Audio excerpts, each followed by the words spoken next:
자, 오늘 주시는 하나님 말씀 같이 보시죠. 오늘 말씀은 룻기 2장 2절로 3절의 말씀을 함께 보시겠습니다. 룻기 2장 2절로 3절의 말씀, 여러분 성경책을 찾으시고요. 앞에 또 화면에도 있습니다. 같이 하나님 말씀 받으시도록 하겠습니다. 자, 우리 함께 한 목소리로 하나님 말씀 읽겠습니다.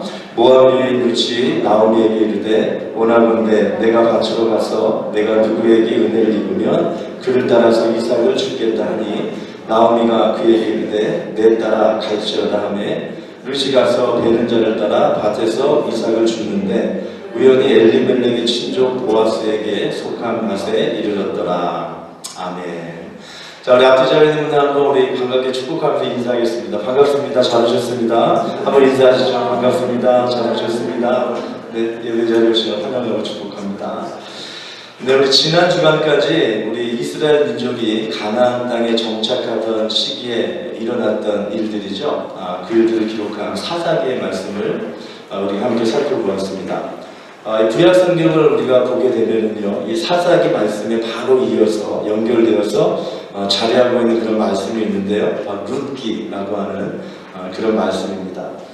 이 룻기의 말씀은 다른 어떤 말씀보다 오늘 미국 땅에서 살아가고 있는 우리 모두에게 특별한 의미로 다가오는 그런 말씀이기도 합니다. 왜냐하면 유대 땅 베들레헴에 살다가 이웃 땅 다른 나라로 이민을 떠난 한 가정에서 일어난 일들을 기록한 말씀이기 때문에 오늘 이민자의 삶을 사는, 유학생의 삶을 사는 우리들에게 더 특별한 의미로 다가오는 그런 말씀이 되는 것입니다. 유대 땅 베들레헴에요, 엘리멜렉이라고 하는 사람이 살고 있었습니다. 자, 그런데 어느 날 그 땅에 심한 흉년이 들게 되어서 더 살 수가 없는 그런 상태가 되었죠. 엘리멜렉이라고 하는 사람이 이제 두 아내와 두 아들을 데리고 정든 고향 땅을 떠났어요. 이제 이웃 땅 모압이라고 하는 나라로 이민을 이제 가게 되는 것입니다. 이민을 간 그곳에서 두 아들이 다 결혼을 하고 이제 자리를 좀 잡고 이제 잘 사는가 싶은 그런 마음이 있었는데 그만 엘리멜렉과 두 아들이 다 죽음을 당하게 됩니다. 이 엘리멜렉의 아내였던 나오미가요, 졸지에 두 며느리와 함께 이 세 여인이 한꺼번에 과부가 되는 그런 일이 벌어지게 되는 것입니다. 과부가 되어서 그 모압 땅에서 어떻게든 살아보려고 노력을 하고 참 애를 많이 썼는데 방법이 생기지 않는 것입니다. 더 이상 여기에서는 살 수가 없겠다라고 하는 마음을 가지고 다시 떠나왔던 고국 유대 땅 베들레헴으로 돌아가야 되겠다라고 하는 그런 마음을 가지고요. 며느리들에게 이야기하는 거예요. 며느리들은 이스라엘 사람이 아니잖아요. 유대인이 아니잖아요. 너희들은 모압 땅에서 태어나고 자란 아이들이니까 나를 따라올 필요는 없다. 여기서 머물러서 다시 가정을 만들어서 그렇게 살아가면 좋겠다. 자신을 떠날 곳을 시어머니 나오미가 명하게 됩니다. 그래서 그 말을 듣고 첫째 며느리는 그렇게 시어머니 나오미를 떠나게 되고요. 그러나 둘째 며느리는 어머니를 떠나지 않고 시어머니를 제가 봉양하겠습니다. 제가 섬기겠습니다. 라고 하는 마음으로 이제 그 자신이 고향이었던 모압 땅을 떠나서 이민 아닌 이민을 떠나게 되는데 바로 그 여인의 이름이 룻이었던 것입니다.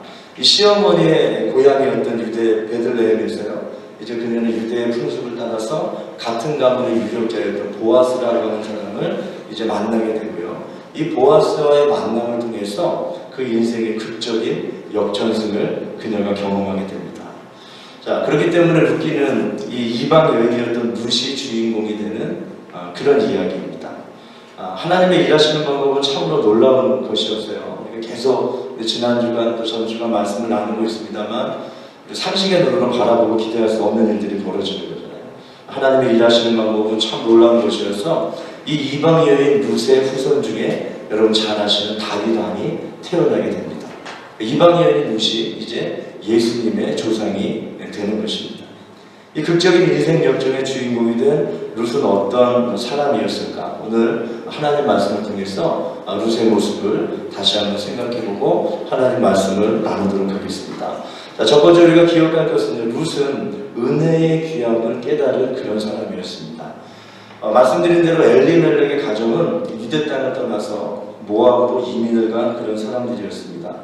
지금도 그렇지만 이민은 아무나 가는 것이 아니잖아요. 그죠? 보통 사람들이 이민을 생각하고 계획하는 것이 쉽지 않습니다. 그러니까 이민을 간다고 하면 이제 이민 간 그 땅에서 정말 다른 거 바라보지 않고 죽기 살기로 노력할 각오를 가진 그런 사람들, 그 정도 뭔가 각오가 있는 사람들이 이민이라고 하는 것들을 생각하게 되는 것이죠. 열심히 노력하면 안 될 것이 어디 있겠나? 이 생각 하나밖에 없는 것입니다. 자, 그래서요, 이제 이민을 간 모압 땅에서 정말 열심히 살았습니다. 그의 두 아들이 그 땅의 여인들과 이제 혼인을 하고 가정을 이루었다고 하니까 그 자녀들도 그 땅에서 정착이 잘 된, 아주 잘 정착이 된 그런 케이스라고 우리가 볼 수 있겠죠. 자, 그런데 어느 날 그들이 갑자기 죽음을 맞이하게 된다는 것입니다. 우리가 인생을 살아감에 있어서 노력이 중요하다고 그렇게 많이들 이야기합니다. 노력하면 된다. 노력하면 안 되는 것이 어디입니까? 정말 노력하면 우리들의 인생이 다 잘 되어지는 것일까요? 오늘 엘리멜렉의 가정이 경험한 것이 바로 이것입니다. 노력하면 다 되는 줄 알았어요. 열심히 일하고 최선을 다하고 그렇게 하면 모든 것들이 착착착착 순서대로 진행이 되고 원하는 모든 것들이 다 이루어지지 않을까라고 하는 그런 기대의 마음, 노력하면 다 되는 것인 줄 알았는데 그렇지 않더라는 것입니다. 오늘 루키 말씀이요, 앞장 1장 21절의 말씀을 보니까 이 말씀이 기록이 되어 있어요. 내가 풍족하게 나갔더니 여호와께서 내게 비어 돌아오게 하셨느니라. 나오미가 모압 땅에서 예루살렘 베들레헴으로 돌아와서 사람들에게 고백하는 거예요. 내가 풍족하게 나갔더니 여호와께서 내게 비어 돌아오게 하셨느니라. 처음에 모압 땅으로 이민을 갈 때 여유가 있었다는, 풍족함이 있었다는 거예요. 제법 경제적인 여유가 있었다는 그런 의미가 아니겠습니까? 경제적인 여유가 있으니까 이민을 가서도 그래도 마음에 위안이 되는 거예요. 내가 얼마만의 물질이 있으니까 내가 정착하는데 어려움이 없겠지. 이것이 얼마나 마음의 위안이 되었겠습니까? 자, 그런데 이 풍족한 물질도요, 어느 순간에 의미가 없게 되더라는 거예요. 한순간에 내가 의도하지 않고 생각하지 않은 그때에 빈손이 되어버린다는 것입니다. 인생에 있어서 무엇보다 중요한 것이 실력이다. 실력이 중요하다라고 하는 말을 또 우리들은 많이 합니다. 외국에서 공부를 하고 있는 여러분들에게는 정말 잘 와닿는 그런 이야기일 것입니다. 자, 그런데 여러분 공부를 하면서요, 정말 실력만으로 안 되는 일이 또 많이 있구나라는 것을 여러분 인정하실 것입니다. 노력으로도 안 되는 일이 있어요. 실력으로도 안 되는 일이 있어요. 내가 그렇게 열심히 하고 이 정도 내가 했으면 이제는 앞일이 좀 풀리고 내일이 좀 보이고 좀 그래야 할 것 같은데 그렇게 되지 않습니다. 노력으로도 실력으로 안 되는 일이 정말 많이 있다는 것을 시간이 지남에 따라서 정말 더 절실하게 깨닫는 것이 바로 우리 이민자들의 삶이요, 유학생들의 삶이 아니겠습니까? 여러분 잘 아시는 시편 127편 1절의 말씀이요, 여호와께서 집을 세우지 아니하시면 세우는 자의 수고가 헛되며 여호와께서 성을 지키지 아니하시면 파수꾼에 깨어있음이 헛되도다 라고 하는 말씀 여러분 기억하실 것입니다. 사람이 세우는 것 같고 사람이 만드는 것 같고 사람이 여는 것 같고 사람이 지키는 것 같지만 사실은 누가요? 하나님께서 하신다라는 것입니다. 이 사실을 빨리 깨닫는 것이 인생의 지혜입니다. 내 실력만으로 내 노력만으로 안 되는 것이구나. 은혜가 있어야 되는구나. 하나님이 하셔야 되는구나. 모압 여인이었던 룻은요, 이 지혜를 빨리 깨닫는 사람이었어요. 오늘 읽은 말씀 룻기 2장 2절의 말씀이요, 모압 여인 룻이 나오미에게 이르되 뭐라고? 원하건대 내가 밭으로 가서 내가 누구에게 은혜를 입으면 그를 따라서 이삭을 주겠나이다. 뭐라고 얘기합니까? 내가 누구에게 은혜를 입어야 된다. 그 은혜가 있어야 오늘 내가 이 땅에서 살 수 있다는 것이죠. 모압 여인 룻의 입술을 통해서 은혜가 얼마나 중요한가, 우리 인생에 있어서 은혜가 얼마나 필요한가, 은혜의 중요성과 필요성이 이렇게 언급이 되고 있는 것입니다. 자, 그런데요, 룻이 고백하고 있는 이 은혜는 단순히 사랑으로부터 말미암는 그런 은혜가 아닌 것을 우리가 기억합니다. 룻에게는요, 하나님에 대한 분명한 믿음의 고백이 있었다는 것입니다. 우리 앞장 룻기 1장의 말씀 보세요. 룻기 1장 16절의 말씀을 보면 어떤 고백이 있냐면 이렇게 고백합니다. 룻이 이르되 내게 어머니를 떠나며 어머니를 떠나지 말고 돌아가라 강권하지 마옵소서. 어머니께서 가시는 곳에 내가 가고 어머니께서 머무시는 곳에 나도 머물겠나이다 라고 이야기하면서요, 무엇이라고 고백하냐면 어머니의 백성이 내 백성이 되고 어머니의 하나님이 나의 하나님이 되시리니. 어머니의 하나님이 나의 하나님, 내가 어머니의 그 하나님을 나의 하나님으로 믿고 그렇게 섬기겠습니다 라고 하는 고백을 가지고 오늘 유대 땅 베들레헴으로 그가 돌아오게 된 것입니다. 모압 땅을 떠나려고 할 때 고향을 떠나는 룻의 마음이 어떻게 쉽고 그런 마음이었겠어요. 어려운 마음이었을 것이 분명합니다. 그러나 그 땅을 떠나면서 그래, 이제 내가 믿을 것은 어머니하고요. 아는 사람이 없잖아요. 그리고 어머니가 그렇게 열심히 믿고 있는 하나님밖에 없는 것이구나. 하나님밖에는 믿음의 대상이 없다라는 것을 그의 입술을 통해서 분명히 고백을 하고 있는 것입니다. 룻은 지금 그래서 두 가지 중요한 은혜의 원리를 깨닫고 고백하는 그런 상태입니다. 무엇입니까? 은혜는 하나님이 주시는 것이요, 그리고 그 은혜는 하나님이 보내신 사람을 통해서 전달되는 것이다. 하나님 허락하시는 그 은혜가 사람을 통해서 임하여진다라고 하는 그런 고백과 깨달음을 지금 룻이 가지고 있는 것입니다. 이방 여인으로서 낯선 유대 땅 베들레헴에서 살아남을 수 있는 방법은 자기 자신의 노력도 아니요, 자기가 가지고 있는 어떤 실력도 아니요, 은혜밖에는 없구나 라고 하는 사실을 오늘 룻이 깨달았습니다. 내가 누구에게 은혜를 입으면 그러면 살 길이 있겠다라는 것입니다. 그렇습니다. 이것이 바로 은혜입니다. 값없이 주어지는 은혜, 죽어가는 사람을 살리는 은혜, 희망 없는 사람에게 희망을 주는 것, 희망 없는 사람을 다시 격려하고 일으킬 수 있는 그 힘은 다른 것이 아니요, 바로 은혜라는 것입니다. 믿음 생활의 비밀이 무엇입니까? 이러한 은혜의 가치를 깨닫는 일에 있습니다. 믿음 생활을 오래 하게 되면서도요, 그런데 은혜가 그 믿음 가운데 임하지 않으면 그 믿음 생활이 얼마나 건조한지 알 수가 없어요. 무엇인가 내가 열심히 믿는 것 같고 주의 일을 행하는 것 같고 무엇인가 하는 것 같은데 마음 가운데는 기쁨이 없는 것입니다. 마음 가운데 평안이 없는 것입니다. 마음 가운데 만족이 없는 것입니다. 이렇게 노력하고 이렇게 애를 썼으면 정말 그 기쁨이 마음 가운데 있어야 되는데요, 믿음 안에 있다면서도요, 매 성경을 읽고 찬양을 한다고 하고 기도를 하고 예배를 빠지지 않는다 하더라도 그 마음 가운데 기쁨이 없는 메마르고 건조한, 어떤 의미에서 참 마음 아픈 그런 믿음 생활을 할 수밖에 없는 것. 그렇기 때문에 오늘 그리스도인들에게 필요한 것은요, 노력하는 것이 아닙니다. 실력을 추구하는 것이 아닙니다. 물론 두 가지 다 인생을 살아가는 데 있어서 정말 필요한 부분입니다. 그러나 우선순위의 문제, 노력과 실력 이전에 무엇보다 먼저 하나님의 은혜를 사모하고 하나님의 도우시는 그 은혜를 경험하는 일이, 그것이 우선되어야 된다. 이것이 바로 오늘 믿음의 사람들에게 필요하고 또 있어야 될 그런 깨달음이라는 것입니다. 이런 은혜의 중요성을 성경은 다음과 같이 강조를 하고 있어요. 요한복음 1장 14절 말씀 보니까요, 말씀이 육신이 되어 우리 가운데 거하심에 우리가 그의 영광을 보니 아버지의 독생자의 영광이요 은혜와 진리가 충만하더라. 두 가지가 충만한데 무엇이요? 은혜와 진리가 충만하더라. 자, 은혜라고 하는 단어가 나오고요, 진리라고 하는 단어가 나오는데 은혜라고 하는 단어가 진리보다 앞서고 있다, 먼저 강조가 되고 있다는 사실을 여러분 주목하시길 바랍니다.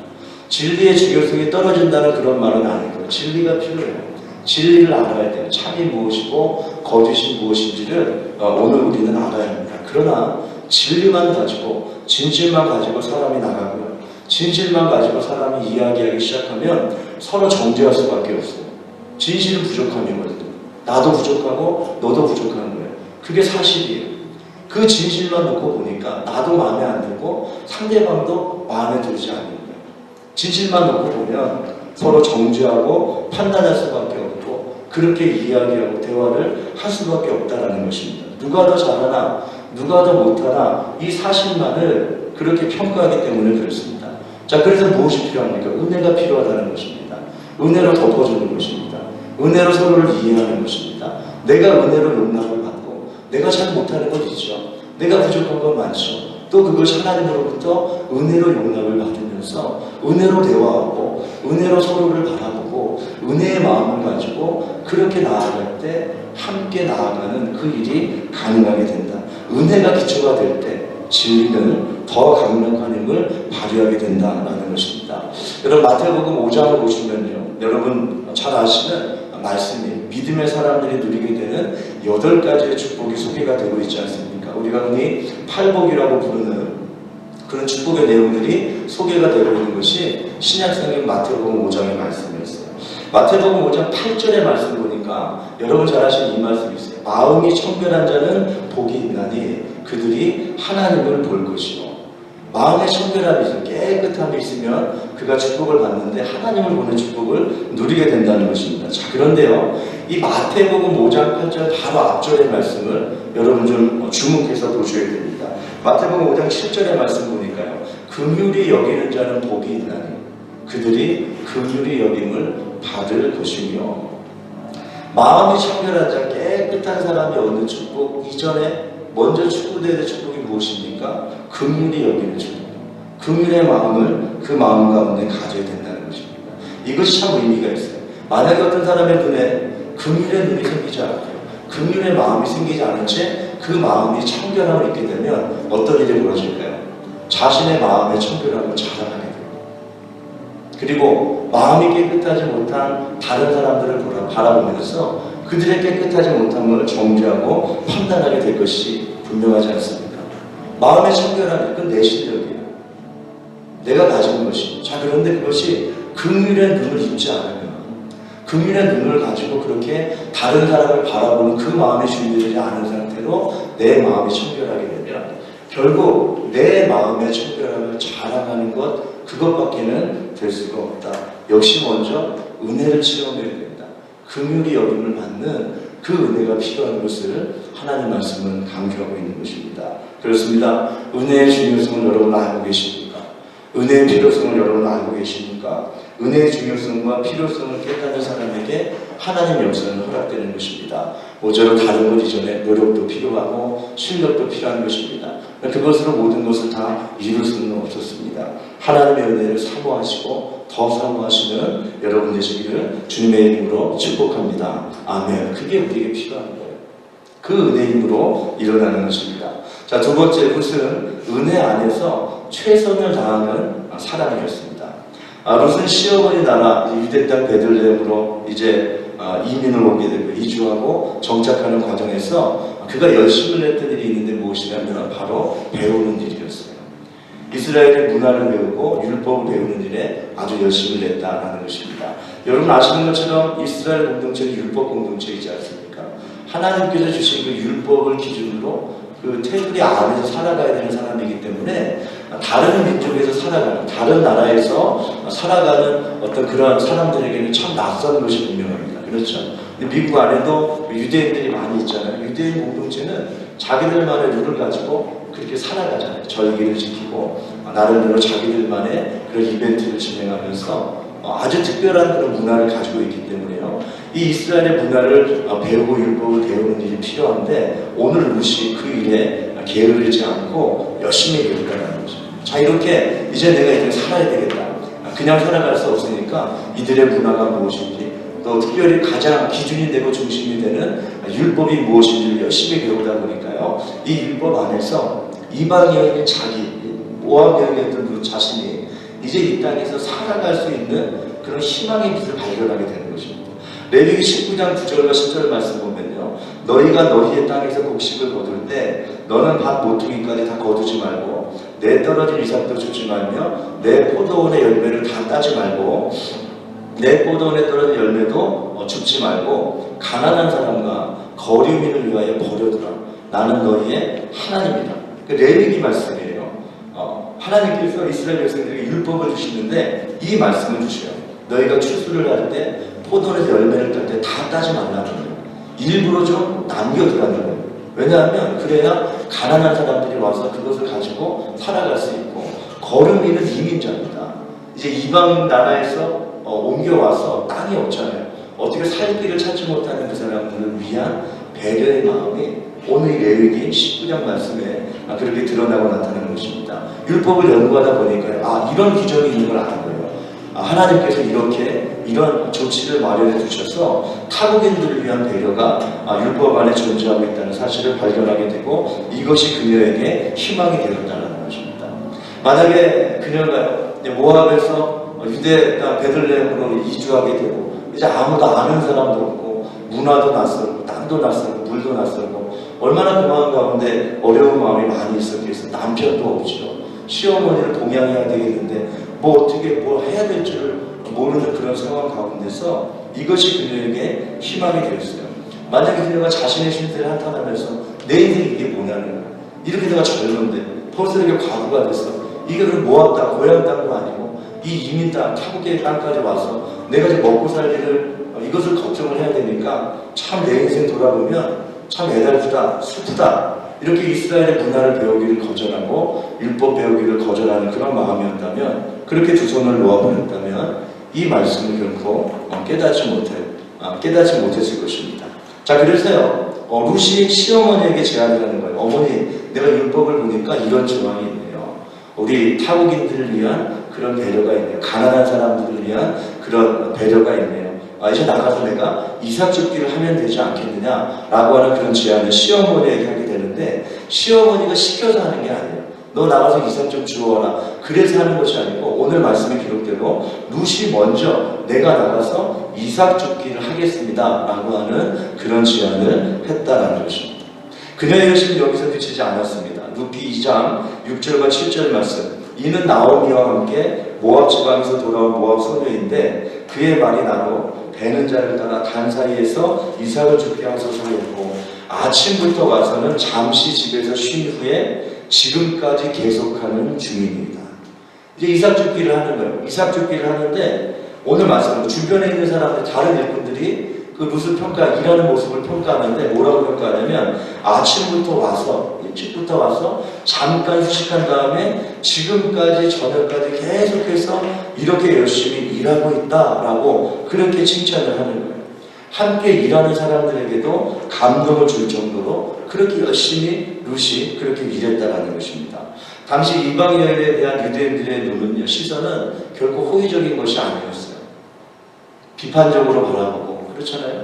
우리가 외국인들 바라보는 거죠. 좋은 마음으로 보기보다는 뭔가 차별되는 그런 마음과 눈을 가지고 그렇게 바라보고 평가를 하는데, 그러나 누가 보아도 그 열심히 인정받을 만큼 최선을 다하는 모습이 룻에게 있었다라는 것입니다. 그렇습니다. 이것이 축복의 비밀이에요. 하나님께서 축복하시는 사람은요, 은혜를 구하는 마음으로 기도합니다. 그렇죠? 먼저 기도해요. 은혜를 구하는 기도한 다음에 무엇이요? 최선을 다하는 사람. 은혜를 경험한 것으로, 기도하는 것으로 만족하는 사람이 아니고, 은혜를 경험한 이후에, 열심으로 기도한 이후에 또 자기에게 맡겨진 일에 최선을 다하는, 열심을 다하는 그런 사람, 힘을 다해 수고하는 모습이 오늘 우리에게도 필요하다라는 것입니다. 룻기 2장 3절 말씀 보세요. 룻이 가서 배는 자를 따라 밭에서 이삭을 주는데 우연히 엘리멜렉의 친족 보아스에게 속한 밭에 이르렀더라. 보아스라고 하는 사람 친척이었어요. 친척이 소유하고 있는 그 밭에 이제 들어가게 됐는데, 무엇을 우연히 그 밭에 들어가게 되었다라고 그렇게 기록하고 있어요. 성경은 보아스를 만난 이 일이 우연이라고 표현하고 있지만, 이것은 그 상황의 극적인 면을 강조하는 그런 의미일 것입니다. 그렇죠? 무슨 말입니까? 우연이 아니고 하나님의 철저한 섭리 가운데 일어난 그런 일이라는 거죠. 여러분, 기도의 비밀이 무엇인지 아십니까? 오늘 우리가 기도할 때요, 기도하면 기도할수록 이러한 우연이 자주 일어난다는 거예요. 내가 기도하고 어떤 일을 행할 때 어떤 일이 생기는 거예요. 의도하지 않고 계획하지 않았던 그런 축복을 얻게 되는 것입니다. 우연히 이렇게 되었네? 그럴 수 있죠. 기대하지 않았던 일을 경험하게 됩니다. 그런데 기도하면 기도할수록 이러한 우연이 계속해서 일어난다면 그 우연은 우연이 아니고 바로 하나님께서 계획하신 축복의 역사라는 것입니다. 바로 이것입니다. 하나님을 믿는 믿음으로 은혜를 구하고요, 또 맡겨진 일에 최선을 다할 때 그때 비로소 하나님의 역사는 이루어지는 것입니다. 이런 하나님의 축복이 여러분의 삶 가운데 있기를 주님의 이름으로 축복합니다. 아멘. 최선을 다하는 모습이 오늘 우리에게 필요해요. 세 번째, 마지막, 룻은 은혜 안에서 만남의 축복을 경험한 사람이었습니다. 우리가 인생을 살아감에 있어서 만남의 축복이 얼마나 중요한지 모릅니다. 저에게는 제가 목회를 훈련하면서 멘토가 되어주셨던 그런 우리 목사님이 한 분 계십니다. 지금은 은퇴를 하시고 지금은 목회직에 계시지 않지만, 그분을 만나서 인사를 드리고 그분으로부터 목회에 대한 지도를 받았던 그런 기억이 아직도 저의 마음 가운데 많이 남아 있습니다. 목사님께 가서 조언을 구하고 기도를 받게 되면 목사님은 항상 똑같은 기도를 해주셨어요. 어떤 기도를 하시냐면 만남의 축복을 기도해 주시더라고요. 이제 앞으로 목회를 하는 가운데 좋은 교인을 만나는 만남의 축복을 허락하여 주옵소서. 늘 같은 기도였어요. 어느 때 한번 가도 다른 기도를 해주시는 게 아니고 만남의 축복을 달라고 하는 그런 기도를 저에게 해주셨어요. 그 기도를 들을 당시에는 만남의 축복이 뭐지? 그때는 좀 더 많이 지금보다 젊고 어렸으니까요. 만남의 축복이 정말 그렇게 중요한 것일까? 라고 하는 생각이 들었던 기억이 있습니다. 자, 그런데요, 이제 목회를 하게 되고 이제 사회생활을 하게 되고 이제 인생의 시간이 연차가 쌓여지게 되면서 정말 생각하게 되는 것이 바로 그것이더라고요. 만남의 축복이 얼마나 중요한지 알 수 없어요. 사람을 잘 만나야 돼요.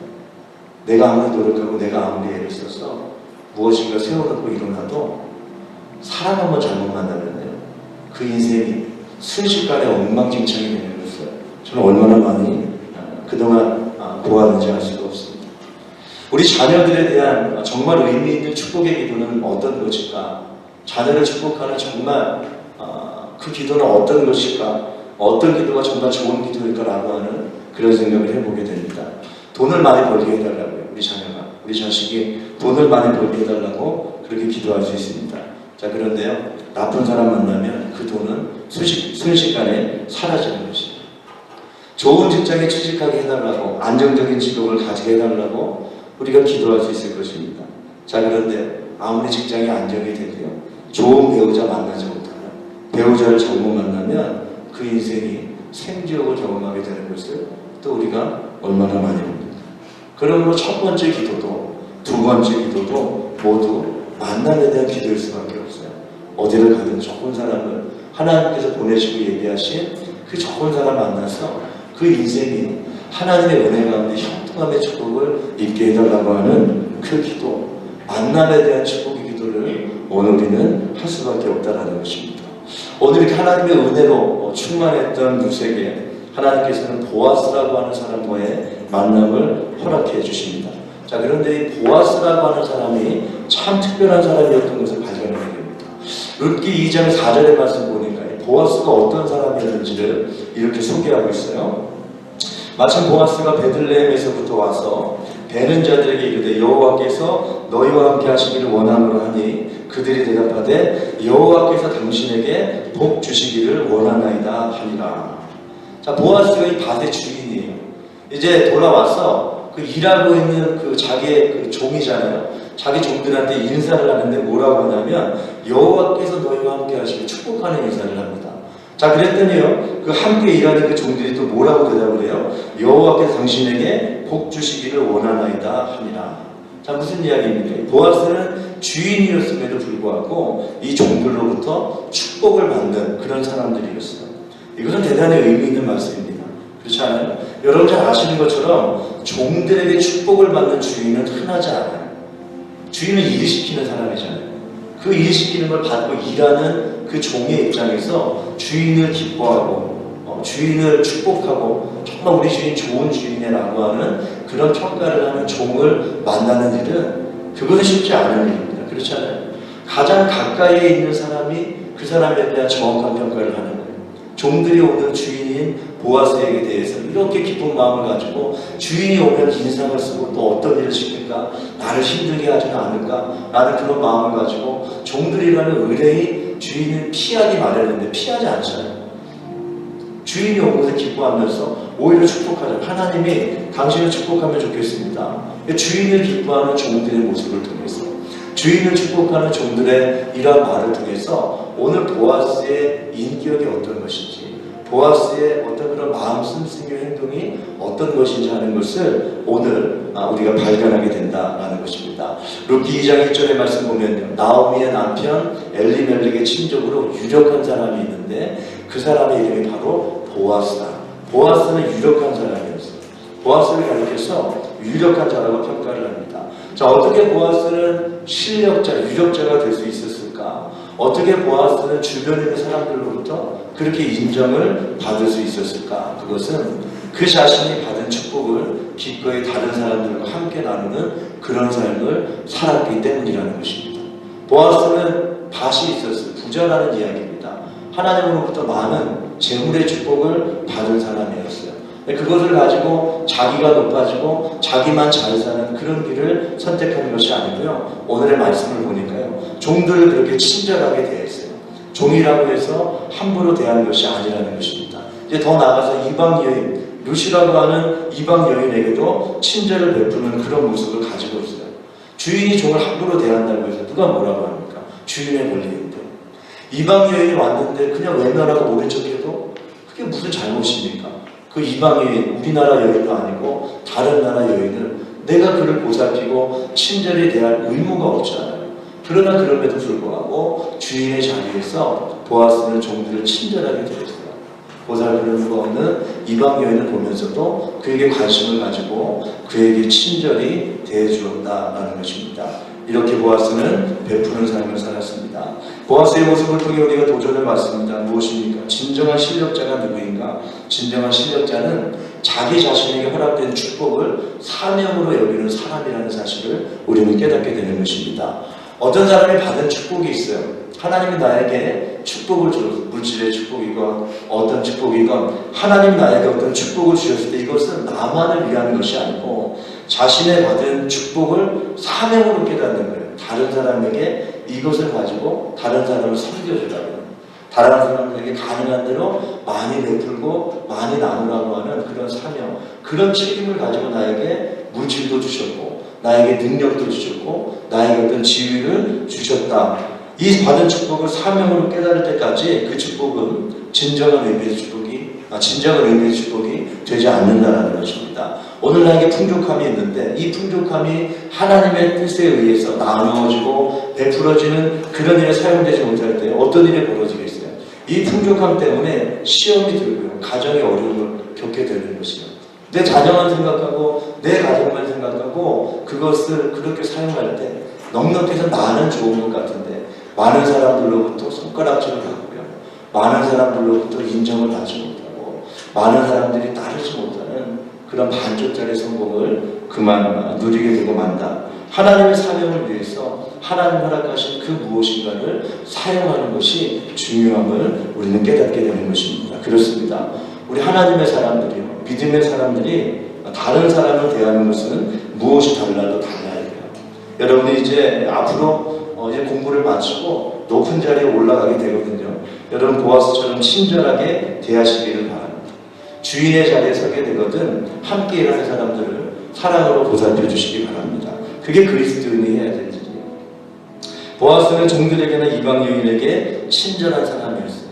그 친절함이 바로 그의 믿음의 수준이었어요. 영성이 깊어지면 하나님에 대한 믿음의 수준이 높아지면 어떤 일이 벌어집니까? 친절히 대하는 거예요. 나보다 약한 사람 무시하지 않고 오히려 그들을 돕고 뭐 필요한 것이 없을까 마음껏 나누면서 하나님의 사랑을, 오늘 종들을 축복하는데 뭐라고 축복해요? 여호와 하나님의 축복이 너희와 함께 있기를 원한다. 베푸는 삶을 사는데 내가 하는 게 아니에요. 내 이름 높이는 게 아니고 하나님의 이름으로, 이것이 하나님의 사랑입니다. 나를 통해서 이 사랑이 당신에게 전해지는 것입니다. 하나님을 높이는 그러한 사명주의 삶을 그가 살아갔고요. 오늘 그것이 그의 믿음의 수준인 것이에요. 이 보아스의 모습을 보면서 나는 오늘 하나님 허락하신 풍족함은 과연 어디에 쓰고 있는가? 하나님 나에게 허락하신 그 많은 축복을 과연 무엇을 위해 사용하고 있는가? 우리 자신의 모습을 돌아보면서요, 우리 자신의 믿음의 수준은 어떤 것일까 하는 것을 다시 한번 생각해 보게 되는 것입니다. 자, 그렇다면 어떻게 보아스는요, 이렇게 특별한 영성, 특별한 믿음의 소유자가 될 수 있었을까? 이것이 궁금하지 않을 수 없습니다. 이 의문에 대한 해답을 우리는 마태복음 말씀에서 찾아보게 되는데요. 마태복음 1장 5절과 6절의 말씀에 이 말씀이 있어요. 예수님의 족보를 기록한 말씀이잖아요. 마태복음 1장. 자, 이 말씀. 살몬은 라합에게서 보아스를 낳고, 보아스는 루색에서 오벳을 낳고, 오벳은 이새를 낳고, 이새는 다윗 왕을 낳으니라. 자, 다시요. 살몬은 라합이라고 하는 여인에게서 보아스를 낳았어요. 이 보아스가 오늘 말씀에 룻과 이제 결혼해서 오벳이라고 하는 사람을 낳았어요. 오벳이 이새를 낳았는데 이새가 누구냐면 다윗 왕의 아버지였다는 것입니다. 자, 오늘 보아스의 어머니가 누구입니까? 라합이라고 하는 거예요. 여러분, 라합이라는 여인 기억하십니까? 라합은요, 이스라엘이 가나안에 입성하게 되면서 처음 치른 전쟁이 여리고성 전쟁이었잖아요. 여리고성 전쟁에서 이스라엘이 승리할 수 있는 이유는 여리고성 내부에 도와주는 사람이 있었기 때문입니다. 기생이었던 라합이 이스라엘의 정탐꾼을 숨겨주고, 그리고 그래서 그 전쟁이 승리할 수 있도록 도왔다라는 것입니다. 이스라엘을 도왔던 바로 그 기생 라합이 바로 이 보아스라는 사람의 어머니였다라는 것입니다. 어머니였던 라합을 통해서, 그의 인생을 통해서 보아스는 이미 하나님의 은혜가 어떤 것인가를 경험했던 그런 사람이었어요. 어머니가 이방 여인이에요. 어머니 이스라엘 사람이 아니에요. 라합은 가나안 사람이었잖아요. 어머니 라합이 이방 여인이었기 때문에 그 아들이었던 보아스에게 이방 여인에 대한 편견이 없어요. 그 어머니가 바로 그런 사람이었기 때문에, 이방 여인이기 때문에 그 기생의 출신으로서, 기생이라고 하는 그런 어두운 과거를 가지고 라합이라고 하는 사람이요, 정말 그렇게 될 수 없는 그런 조건, 될 수 있는 조건을 전혀 갖추고 있지 못했지만, 그러나 무엇으로? 하나님의 은혜로 그가 이스라엘 안으로 들어오게 되었고, 그 어머니가 이스라엘 안으로 들어오게 되면서요, 그래서 이제 보아스도 이제 존재할 수 있었다는 사실을 그는 어머니의 인생을 통해서 인생의 역전이 어떤 의미인가, 역전되는 인생의 의미가 어떤 것인가를 기억하면서 그렇게 살아갔다라는 것입니다. 이것입니다. 어떤 사람이 오늘 은혜를 베풀 수 있습니까? 단 한 사람이에요. 은혜를 경험한 사람. 하나님의 은혜를 경험한 사람. 대가 없이, 내가 자격이 되지 않지만, 내가 자격이 없지만 그런 나를 인정해 주시고 받아주시고 용서해 주시고 다시 한번 기회를 주시는 그 하나님의 은혜를 경험한 사람만이 은혜를 베풀 수 있다라는 것입니다. 오늘 누군가가 은혜를 베푸는 삶을 살지 못해요. 다른 사람의 허물을 덮어주지 못하고 자꾸 드러내고 그걸 비판하고 그렇게 은혜를 베푸는 그런 삶을 살아가지 못한다는 것은요, 한 가지 결론밖에 없어요. 바로 그 사람이 아직 하나님의 그 은혜를 경험하지 못한 사람이라는 것밖에 안 되는 거예요. 은혜를 경험한 사람은 얼마나 감격되는 마음이 큽니까? 너무 감격이 되기 때문에 은혜를 베푸는 삶을 살 수밖에 없어요. 내가 은혜라는 것을 경험하지 못하니까요. 오늘 내가 하나님으로부터 공급받는, 용납받는 그 은혜가 없으니까요, 나도 은혜를 베푸는 그런 삶을, 다른 사람을 품고 허물을 덮어주고 사랑을 나눠주는 그런 삶을 살지 못하게 된다라는 것입니다. 이제 말씀 마치려고 합니다. 그렇습니다. 오늘 우리에게 필요한 것이 무엇입니까? 그것은 바로 하나님의 은혜입니다. 노력도 끝이 있는 것입니다. 우리 힘의 한계가 있잖아요. 최선을 다하고 싶지 않은 사람이 세상에 어디 있어요? 다 그렇게 하고 싶은데, 근데 그게 뜻대로 안 돼. 육신이 연약하고 마음이 연약하고 여러 가지 유혹에 너무 쉽게 넘어가고 다음에 미루는 그런 마음들이 얼마나 많이 있어요. 노력 가지고 안 돼요. 실력만 가지고도 안 되는 거예요. 졸업을 앞두고 있는 우리 박사과정의 가정들과 만나게 되면서 대화하면서요, 정말 그것을 절실하게 느낍니다. 공부를 다 마쳤어요. 박사가 되었어요. 학위를 받았어요. 자, 그러면 무엇인가 앞날이 보일 것 같은데 하나도 안 보인다는 거예요. 실력만 있으면, 내가 학위만 받으면 그냥 척척척척 다 열리는 걸로 그렇게 기대했는데 전혀라는 거죠. 아무것도 보이지 않아요. 실력이 중요합니다. 자, 그런데 실력만 가지고 되지 않는 것이 분명히 있어요. 오늘 우리가 찬양으로 고백한 것처럼 하나님의 은혜 아니면 서지 못하는 거예요. 실력이나 노력으로 서는 것이 아니고 하나님의 사람은 하나님의 은혜의 힘으로 서는 것입니다. 오늘 우리가 복음을 전해야 되고 우리 인민생활 얼마나 힘이 됩니까? 해도 더 어렵게 느껴지잖아요. 한 5년 지나면 마음에 부담이 없을 것 같은데 웬걸요? 더 부담되잖아요. 10년이 되고 20년이 되면 그냥 편안할 것 같은데 그렇지 않잖아요. 안 되는 것입니다. 유학생활도 마찬가지예요. 1학년이 2학년이 되고 학년이 올라가면 그럼 점점 더 공부가 쉬워져. 부담이 적어지고 그냥 수업이 잘 들어오고 이래야 되는데 어찌된 일인지 점점 더 안 들리는 거예요. 수업이 무슨 얘기를 하는 건지 이해할 수도 없고 점점 더 학업에 대한 부담은 점점 더 커져나가는 거죠. 저 어떻게 하겠습니까? 노력으로도 안 되고 실력으로도 안 되는 것인데 오늘 그래서 하나님이 오늘 우리가 우리 주변의 사람들에게 복음을 전하고 예수님을 만나게 해야 하는 이유는 바로 그로부터 하나님의 은혜가 임하여지기 때문에 그 하나님의 은혜가 마음 가운데 임할 때 그 아픈 마음 위로를 받고 그 걱정되는 마음이 이제 기대하는 마음으로 바뀌게 되고 열심히 노력해도 되지 않아 상처받은 그 마음이 치유받고 회복될 수 있기 때문에 다른 것으로는 안 되기 때문에 오늘 우리 다시 한번 복음을 들고 이렇게 예수 사랑을 들고 그들에게 나아가는 것입니다.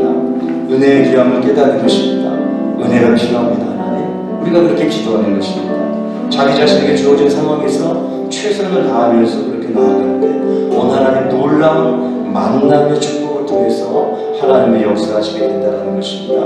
오늘 말씀 붙드시고요. 하나님의 은혜를 더욱 사모하시는 가운데 열심히 기도하시고요. 열심히 또 그렇게 노력하시고요. 최선을 다하시는 가운데 이번 한 주간 하나님의 축복을 경험하시는 그런 시간 되기를 주님의 이름으로 축복합니다. 힘든 마음을 들 때마다 찬양하세요. 힘든 마음 들 때마다 기도하세요. 힘든 마음 들 때마다 여러분 예배하세요. 하나님 말씀 붙드세요. 바로 거기에 오늘 우리 인생에 소망이 있는 것입니다. 은혜 아니면 나는 설 수 없습니다. 은혜로만 일어나는 것입니다.